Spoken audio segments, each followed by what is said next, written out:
എല്ലാവർക്കും നല്ലൊരു പ്രഭാതം നേരുകയാണ്. ഇന്ന് പെസഹ വ്യാഴാഴ്ചയായിട്ട് നമ്മൾ വെട്ടാൻ പോയിട്ടോ. നമ്മുടെ അമ്മയുടെ അനിയത്തി ഇവിടെ മരം വെട്ടാൻ പോകാം. 2 റുപ്യ കാട്ടുകുറക്കുന്ന ഒരു മരം വെട്ടിട്ട് കൊടുത്താൽ 2 രൂപ കിട്ടണം എന്നുള്ളതാണ് നമ്മുടെ ഒരു നിബന്ധന. സൗകര്യം നഷ്ടമാണ്. പക്ഷെ ഉപ്പനെ സംബന്ധിച്ച് ഉപ്പനെ പറമ്പിൽ കയറാൻ കൊള്ളില്ലാത്തൊരു സാഹചര്യങ്ങൾ ഞങ്ങൾ പണ്ടുണ്ടായിരുന്നു. പണ്ട് എൻ്റെ ഫാദറൊക്കെ എനിക്ക് 1.5 വയസ്സുള്ളൂ, എനിക്ക് ഓർമ്മയൊന്നുമില്ല.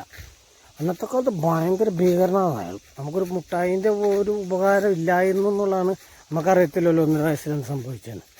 പിന്നീട് എനിക്ക് ഓർമ്മ വെച്ചപ്പോഴും പല രീതിയിൽ നമ്മളെ ഭയങ്കര മാനസികമായിട്ടുള്ള ഭയങ്കര പ്രശ്നങ്ങളുണ്ടായിരുന്നു.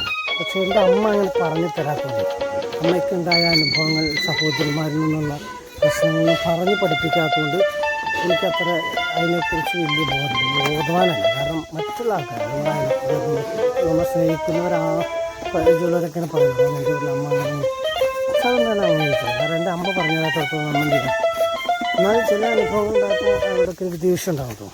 കഴിഞ്ഞിട്ടുണ്ടല്ലോ നമ്മൾ കുറേ നാളിപ്പോൾ ഒരു 2-4 വർഷമായിട്ട് കൃപാസനത്തിലൊക്കെ പോയി.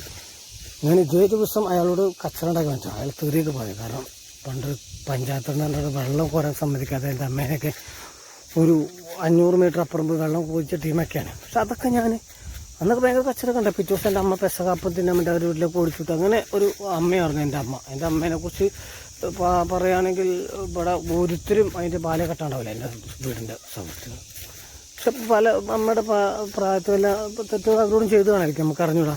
പല സംഭവങ്ങൾ ഞാൻ കേട്ടിരിക്കണം, അങ്ങനെയാണ് വലിയ ഇങ്ങനെയാണെന്നൊക്കെ. പക്ഷെ എന്നിരുന്നാൽ തന്നെ ഇപ്പം ഞാൻ വീഡിയോസായിട്ട് വരാൻ കാരണം അങ്ങനെ ഒരു മാനസിക മാറ്റം എൻ്റെ ഉള്ളിൽ വരാൻ കാരണം ഞാൻ കൃപാസനത്തിൽ പോയിട്ടുണ്ട്. ഞാൻ ഓർത്തഡോക്സ് സഭയിലൊരു പ്രധാന ശുശ്രൂഷകനായിട്ടും പിന്നെ ഒരു എന്താ പറയുക എന്നാൽ അതിനോടൊരു ആത്മാർത്ഥമില്ലാതെ ഇങ്ങനെ എന്തൊരു കെട്ടിയിച്ച മാറിയൊക്കെയാണ് എൻ്റെ ജീവിതം. കാരണം പലവിധമായ ചിന്തകൾ പല ലൈഫിലൊക്കെ ഒരുപാട് നമ്മൾ ഉദ്ദേശിച്ച് നമ്മൾ ആഗ്രഹിച്ച രീതിയിലല്ല. അപ്പം പല മാനസിക സംഘർഷങ്ങളൊക്കെ വന്നിട്ട് അങ്ങനെ ഞാൻ ഭയങ്കര ബെറിയാണ്.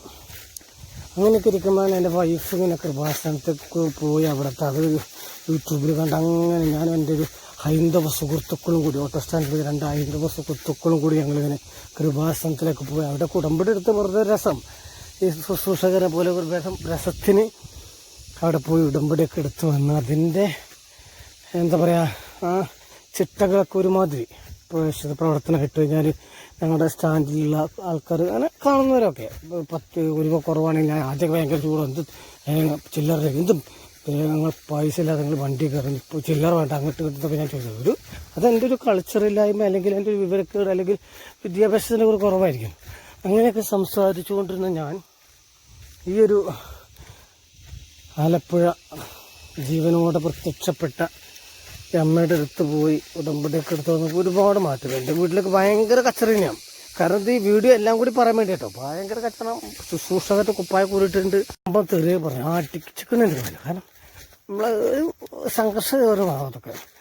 അങ്ങനെ അതിൽ നിന്നൊക്കെ മാറ്റം വന്നപ്പോൾ ഞാൻ എന്ത് ചെയ്തു, ഈ എളാപ്പ എൻ്റെ മനസ്സിൽ വേദന ഉണ്ട് പല വിഷയം. എൻ്റെ അമ്മേനെ ഒറ്റയടിക്ക് തെങ്ങോട്ട് കുഴിച്ചുകൊണ്ടൊക്കെ പറഞ്ഞിട്ട് പണ്ടിട്ട് അത് ഓർമ്മയൊന്നുമല്ല അയക്കുണ്ടാവില്ല. അങ്ങനെ സംഘർഷം ഉണ്ടായ സമയത്ത് ഒക്കെ മറന്നുകൊണ്ട് ഞാൻ ഒരു 4 ദിവസം വെട്ടിയില്ല. കാരണം ലാഭമില്ലാത്ത പരിപാടി. പിന്നെ വിളിച്ചപ്പോൾ ഞാൻ വെട്ടിട്ട് ഇങ്ങനെ വരികയാണ്. അപ്പം ഈ ഒരു പെസഹ ദിവസത്തിൽ മൂപ്പരനെ പണ്ട് ചീത്ത പറഞ്ഞ അതേ ഒരു സമയത്ത് മൂപ്പർക്ക് വെട്ടാൻ പോകാന്ന് പറയാം. അങ്ങനെ ഒരു മാറ്റം തമ്പുരാൻ എൻ്റെ ജീവിതത്തിൽ കൊണ്ടുവന്നു. അപ്പോൾ ഇന്ന് ഈ വീഡിയോ ഇവിടെ നിന്ന് തീരെ കേട്ടോ. പിന്നെ ഈ വീഡിയോ വരാൻ കാരണം ഇതിൻ്റെ ചുവടെ വേറെ എൻ്റെ 2 സഹോദരനുണ്ട്. ഒരമ്മ പറ്റതല്ല, എൻ്റെ അമ്മയുടെ സഹോദരികളിൽപ്പെട്ട മക്കളില്ല.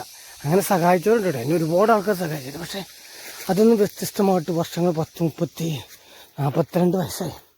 ഇപ്പോഴും വേറൊരുത്തന്നെ കൈ നിട്ടാണ്. ഇല്ലെങ്കിലും ഒരു മാനസികമായ വിഷമം. എന്നാൽ ഇത് വെച്ചോ ഈസ്റ്റർ എന്നൊക്കെ പറയുമ്പോൾ എനിക്ക് ശരിക്കും പറയാം വേദന വെച്ചു. പക്ഷെ വേണ്ടെന്ന് പറഞ്ഞാൽ ഞാൻ മേടിച്ചു. പിന്നെ എനിക്ക് പെട്ടെന്ന് തോന്നി എനിക്കത് ആവശ്യമില്ലെങ്കിലും ആവശ്യമുള്ളവരുണ്ടല്ലോ നമ്മുടെ ഈ പരിസരങ്ങളിൽ. പ്രായമായിട്ടുള്ള അമ്മച്ചിമാരുണ്ടാവും, രോഗാവസ്ഥ കിടക്കുന്നു, മാരാരോഗങ്ങളൊക്കെ ആയിട്ട് ആശുപത്രിയിൽ പോകുന്ന വ്യക്തികൾക്കും അങ്ങനെ പോയിട്ടുള്ള ഒരാൾ ഞാൻ. അന്ന് എൻ്റെ അമ്മയ്ക്ക് വേണ്ടി ഒരുപാട് ആൾക്കാർ പ്രവാസികളായിട്ടുള്ള സുഹൃത്തുക്കളുടെ കയ്യിൽ നിന്നൊക്കെ ഇഷ്ടമായി പൈസ കിട്ടും. എൻ്റെ നിവൃത്തികേട് കൊണ്ടാട്ടോ. നിവൃത്തികേട് എൻ്റെ അഹങ്കാരം. ഞാൻ കൈ നനയാതെ മീൻ പിടിക്കാൻ വേണ്ടി ഒരുപാട് പൈസ ഇരട്ടിപ്പിക്കണം. ഇപ്പം സമ്പത്തിലൊക്കെ ലക്ഷങ്ങൾ കടമുള്ള എപ്പോഴും നടക്കില്ലെന്നറിയാമെങ്കിലും അങ്ങനെ ഒരു അവസരത്തിൽ ഒരുപാട് പൈസ വാങ്ങി. അപ്പോൾ എനിക്ക് ഈസ്റ്റർ ആഘോഷിക്കാൻ വേണ്ടി എൻ്റെ സഹോദരൻ തന്ന പൈസ ഉണ്ടല്ലോ, ഞാൻ ടൗണിൽ നിന്ന് വാങ്ങണേ. 10 ആൾക്കാരൊക്കെ എനിക്കൊരു ഭയങ്കര ഒരു എങ്കിലും ഞാനത് വാങ്ങി സന്തോഷത്തിൽ. കാരണം എനിക്ക് നാളത്തെ വീഡിയോ കാണാം. നാളെ എനിക്ക് തന്ന പൈസ ഞാൻ 3 വീട്ടുകാർ കൊടുക്കും. ഒരുപാടില്ലെങ്കിൽ ഉള്ളതുപോലെ. ഓക്കെ. അപ്പം ഈ കഷ്ടാനുഭവിച്ചൂടെ കർത്താവ് യേശു ക്രിസ്തുവിൻ്റെ ഉയർത്തെഴുന്നേൽപ്പിൽ ഈസ്റ്ററിൻ്റെ ദിനത്തിൽ നമ്മളുടെ ജീവിതത്തിലെ മാറ്റങ്ങൾ, നമ്മുടെ ജീവിതത്തിലെ നന്മകൾ കൈവരിക്കാനായിട്ട് സഹായിക്കണം. അത് കോമാൽത്തരം കേട്ടോ. അത് ലാസ്റ്റ് കറക്റ്റാണ്. നമുക്ക് കിട്ടുന്നതെന്ന് ചെറുത് മാറ്റണം. മുസ്ലിം സഹോദരങ്ങളുടെ ആ ഒരു പാഠവും ആ ഒരു പഠനം ഒരു 30% ഇപ്പോൾ കൃപാസനമൊക്കെ വന്നുകൊണ്ട് ഒരു 50% ആൾക്കാർ ക്രൈസ്തവരായിട്ടുള്ള സഹോദരങ്ങൾ ചെയ്യേണ്ടെന്നുള്ളതാണ്. അപ്പോൾ ഞാനും അതിൻ്റെ ഒരു ചെറിയ ഭാഗവാക്കാക്കാൻ പോവാണ്. നാളെ ഞാനത് വീഡിയോ ഇടും. ഇടുന്ന അവരുടെ പേരും വീടും കാർഡൊന്നും കാണിക്കില്ല. എനിക്ക് പ്രസിദ്ധിക്ക് വേണ്ട കേട്ടോ. കാണുമ്പോൾ ആർക്കെങ്കിലും ഒരാൾക്കെങ്കിലും ഇതൊരു പ്രചോദനമാവട്ടെ. എല്ലാവർക്കും പെസഹ തിരുനാളിൻ്റെ 1000 ആശംസകൾ.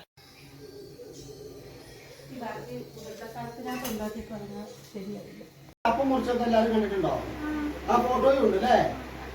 ആ ഫോട്ടോയ്ക്കകത്ത് ഈശോ അന്നേരം അപ്പം മുറിക്കാനൊക്കെ ഈശോ എന്താ പറഞ്ഞത്?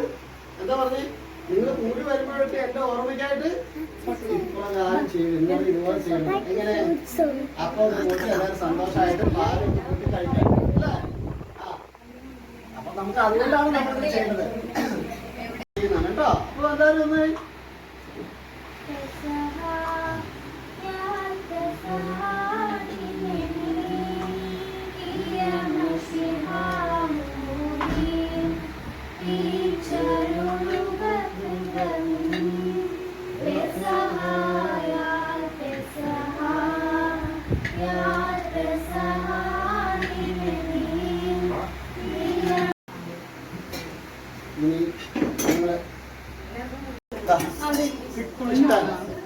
ഇഷ്ടമുള്ളവർക്ക്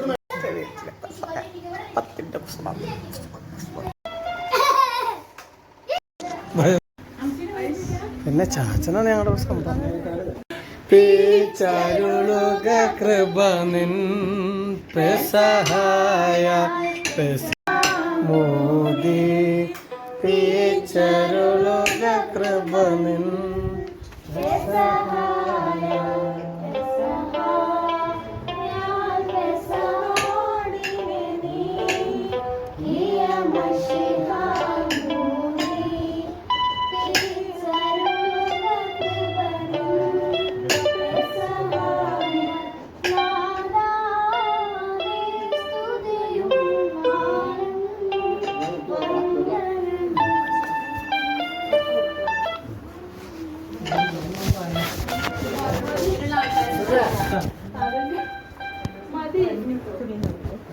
നിങ്ങൾ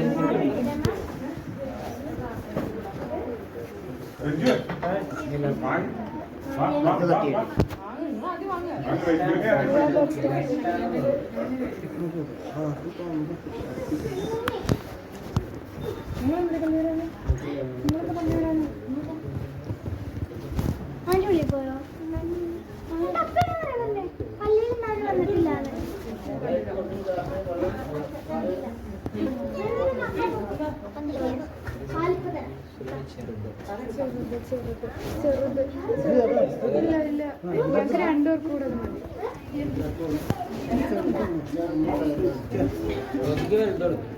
വെൽക്കം.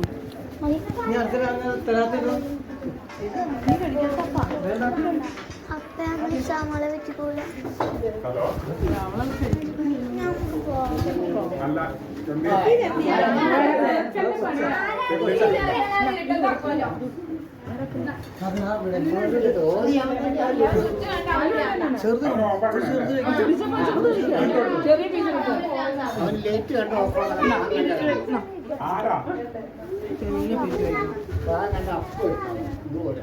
ഏത് ഉള്ളിൽ അകലെ വാങ്ങും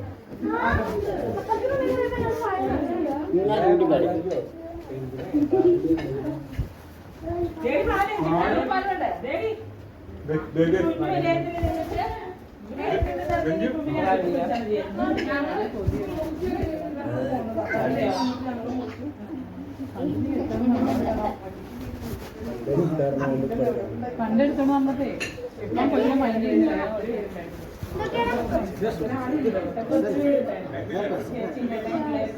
താങ്ക് യു.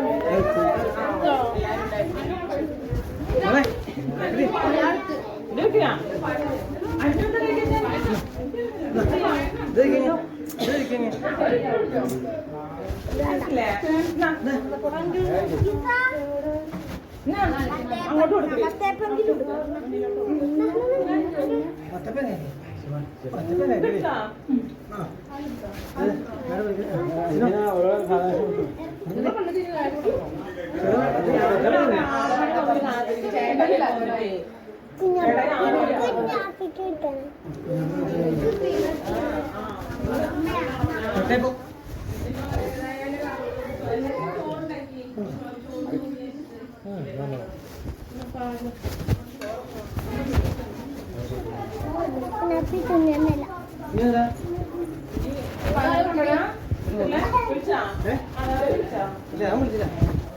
എന്നെ കിട്ടില്ല എന്ന് പറഞ്ഞു വിളിച്ചിട്ട്